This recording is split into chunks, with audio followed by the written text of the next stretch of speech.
សម្រងចរណៃស្រស់ស្រទុនបងខ្វៀលក្រកៃសំឡាងជួបថ្លៃស្រីមានមុនឲ្យបេះដូងអារម្មណ៍ធៀងធងជួបស្នេហ៍ដំបងញ័រសព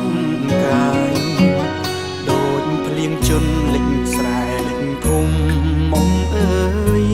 សូរងំហ៊ីងយំឆ្លងឆ្លើយសន្ទួងដងហើយភ្លៀងប្រណីក្លិនផ្កាស្រុកស្រែដូចមាសមានសែនប្រពៃដងពីភុងតែឈ្មោះថ្លាថ្លៃរឹកពីចរណៃដោយស្រីសួគីអូនអើយសូមឆ្លើយនឹងប្រុសម្នាក់នេះដែលលួចខ្សែពឹងឈវីពឹងព្រះពីនិយាយសាសង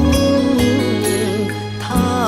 ចិត្តរៀមពិតស្នេហ៍ពេញបេះដូងប្រាប់ស្រីយល់ផងដឹងទេនួនអងបងលួចស្នេហ៍សាបេះដូងផ្ញើតាមក្តាមខ្យងឆ្លងទៅ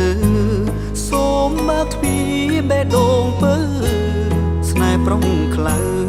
ជ្រៅណាស់ស្ងួនមែនបងស្មោះពិនគ្មានចិត្តនឹងក្បត់នឹមនួនក្រមែនពិនតែចិត្តខ្លួនត្រូវត្រង់ខួននួនស្នេហ៍មិនខំ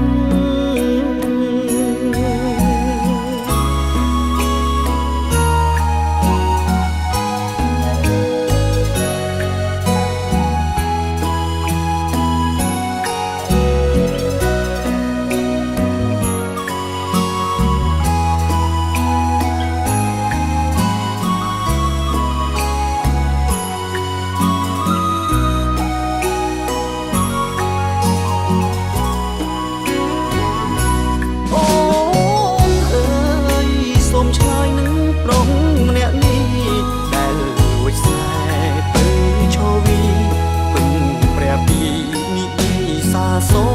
មថាចិត្តរៀមពិតស្នេហ៍ពេញបេះដូងប្រាប់ស្រីយល់ផងដឹងទេនួនអងបងលួ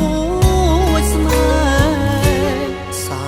បេះដូងផ្ញើតាមក្តាមខ្យងឆ្លងទៅសូមបើកទ្វារបេះដូងពើស្នេហ៍ប្រុងខ្លៅជ្រៅណាស់បងស្មោះពិនគ្មានចិត្តនឹងក្បត់នឹមនួនក្រមែនពិនតែចិត្តខ្លួនត្រូវត្រង់ខួននួនស្នេហ៍មិនខំ